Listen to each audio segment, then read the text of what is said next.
access to everything TikTok has, which means data on all Americans. And with data and with access to your, app that you're addicted to, you can vastly manipulate an entire population, which the Chinese have done already. Are you worried that our intelligence agencies are doing the same thing domestically?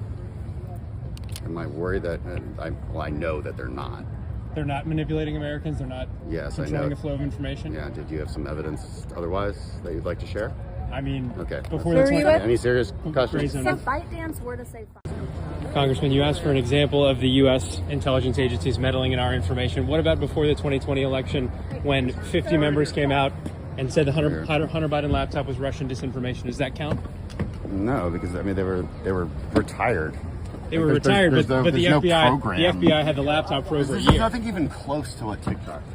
That was Republican Congressman Dan Crenshaw after voting on the bill that has bipartisan support to force TikTok out of the hands of Chinese ownership and into the hands of an American corporation.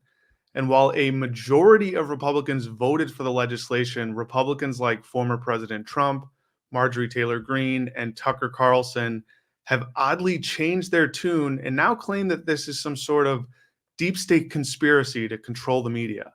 But why the sudden change? Here's what Tucker Carlson had to say about Crenshaw and his statement outside of the Capitol. This is Rep. Dan Crenshaw as he walks out of the Capitol after voting to give Joe Biden the power to shut down news sites that dare challenge him. Crenshaw tells reporter Liam Cosgrove that U.S. intel agencies don't meddle in domestic news coverage when, of course, he knows that's untrue. Watch his face as he says it. Liar.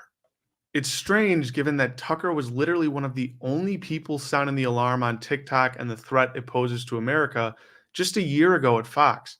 Now it's some symbol of American freedom and a protest of government tyranny, which makes no sense and has no basis in reality. And here's Tucker in his own words with a segment he did when he worked at Fox about the threat that TikTok poses to America. TikTok turns out to be by far, didn't know this actually, the most popular social media app in the United States. But the problem is it's owned by a Chinese company controlled by the Chinese government. And it is for that reason a major security risk. Not only does it disseminate propaganda, it hurts the country, it also apparently is used for spying. So the governments of a couple of states have already moved to block TikTok on government devices. Now, a U.S. Senator from Florida, Senator Marco Rubio, has introduced legislation to ban TikTok. Senator Rubio joins us tonight. Senator, thanks so much for coming on. So Republicans, conservatives are generally against banning private companies. Tell us why we should ban TikTok, if you would. Well, what we ban is their ability to make money in the country, and the reason is because it's basically a wholly owned subsidiary of the Communist Party of China.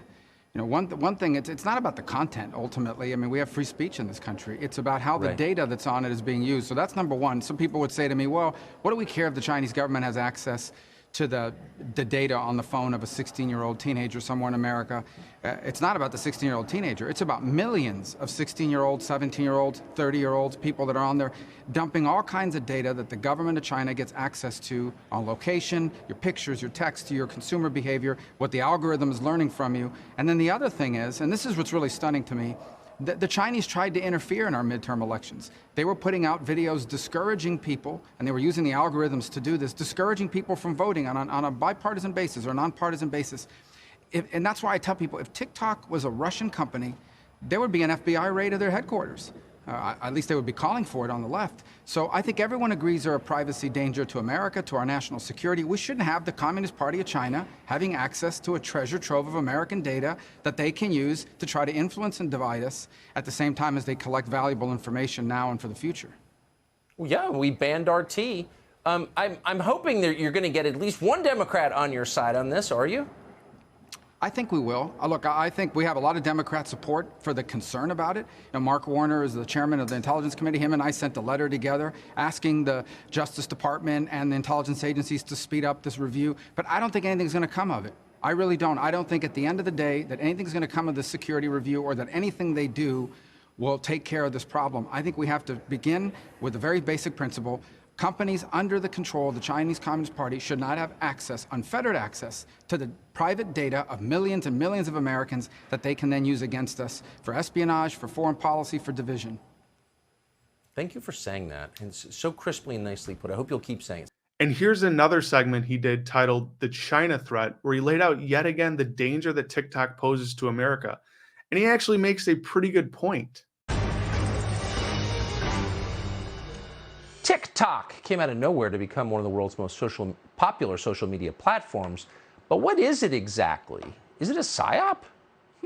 Well, TikTok is effectively controlled by the government of China. But what's interesting is that the TikTok that Chinese residents, children in China, get to see is very different from the one your kids are looking at here. Now, in China, where TikTok is known under a different name, videos like these are very common. Watch. Legends never die. They become a part of you.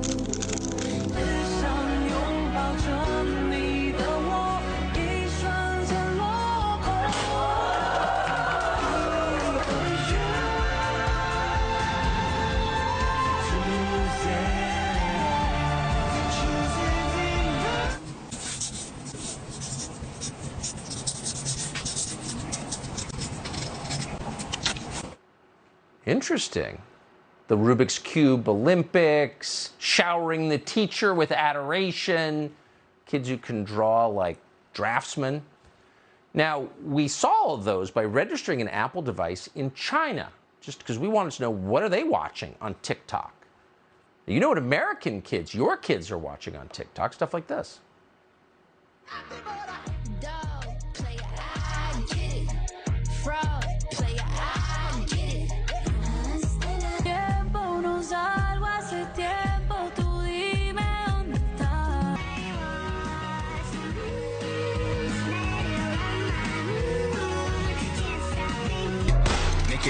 Make that pistol pop. Make some room, I'm about to shoot. Everybody running out the room. Soon as we get started making love, going hard on hero.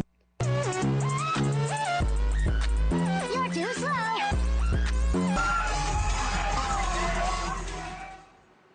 There's also a huge genre on American TikTok of videos convincing your kids to get a sex change. Now, none of this stuff comes up randomly. It's curated. It's determined by an algorithm. Now, on Chinese TikTok, there are lots of videos of college graduations, for example. You're seeing those on your screen right now. So in China, TikTok is wholesome, affirming. In the United States, well, it's a driver of social chaos. What's going on here exactly? Nicholas Challian is a former Air Force Chief Software Officer. He joins us tonight. Mr. Challian, thanks so much for coming on. Can this be accidental? No, absolutely not. This is something that China has designed from the beginning, first launching Douyin in China with a very different process. First, for kids under 14, you cannot spend more than 40 minutes a day on the application. They know how toxic it is, particularly for younger generations, but also they're banning the application after nighttime. That's very important as well. The other piece is that effectively the two applications are completely different. Like you said, completely different algorithm. What you're going to find on the Douyin application is effectively pushing educational content, historical content, and of course science. That's not an accident. It's really designed to effectively push the rest of the world to become imbeciles. Has the United States ever, in the past, say, 5 years, acted in its own interest to protect its own people from China? Ever? Anywhere? Have you ever seen that? Or we just sit passively by and allow those? No, it's definitely a perfect example of what you see the Chinese Communist Party leading in really what is effectively a weapon of misinformation and really at the end of the day is capable of swaying elections as well across the world. Yeah. Let's convince their kids to get sterilized. Okay. Nick Challian, appreciate your coming on tonight for that perspective. I don't think we think enough about this, but we should. So why the sudden change for Tucker, Trump, and Marjorie Taylor Greene, who all used to support an all-out ban on TikTok, which, again, this is not. This just forces the company into the hands of an American-owned company out of the reach of the Chinese Communist Party. Now, Republican Dan Crenshaw fired back at Tucker and said this to Tucker's attack on him for voting for the bill. Tucker lying for attention as usual. Maybe since he lost his production assistants at Fox News, he can no longer do basic research and read short legislation. Nothing in the TikTok bill gives anyone any authority to shut down news agencies. Tucker is mad about a bill that simply stops the CCP from stealing the data of tens of millions of Americans using TikTok to push their propaganda. 90% of conservatives in the House voted for this bill. None of this is surprising since Tucker never misses an opportunity to defend America's enemies and, of course, garner some clickbait on his Chinese TikTok account. Now, we don't agree with Crenshaw on much, but on this, he's absolutely right.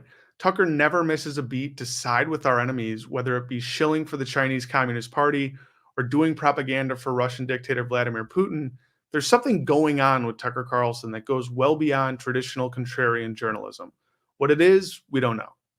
Now, here's Laura Ingraham, one of Trump and MAGA's biggest cheerleaders, ripping into Marjorie Taylor Greene over her opposition to the bill. The arguments against it got more, let's say, creative, I would say, as the House debate wore on. If we wanted to be serious about stopping China, we would stop China from buying our U.S. farmland. We would raise up our American energy independence. And if we cared about Americans' data, then we would stop the sale of Americans' data universally, not just with China. Okay, farmland. I'm losing that caboose of thought there. God bless her. Why is it so hard for some to grasp that China is a unique threat to the United States?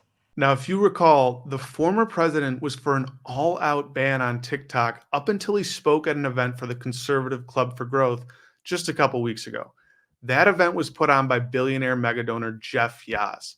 Yass just happens to have a $20 billion stake in ByteDance, which happens to own TikTok. And right after that event, where the Yass-backed Club for Growth announced it would back Trump to the tune of millions of dollars for his campaign, Trump quickly reversed his position and opposed the TikTok legislation.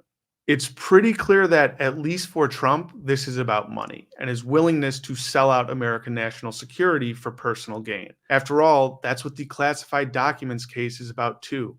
He's more than ready to sell American secrets for his own private benefit, and he's willing to go against his entire party to do so. Marjorie Taylor Greene just seems to parrot whatever Trump does. She generally doesn't put too much critical thinking into anything. When it comes to Tucker Carlson, though, we can only assume, given his record on being against so much that is important to America and our national security, that he's either a contrarian who loves being against anything with popular support, or he, like Trump, is simply a traitor to this country. We don't know, but his actions certainly make him look like a traitor. With Really American, I'm Justin Horwitz. Be sure to like, subscribe, and set notifications. We've got a ton planned going into this important election year, and we can't do it without you. Thanks.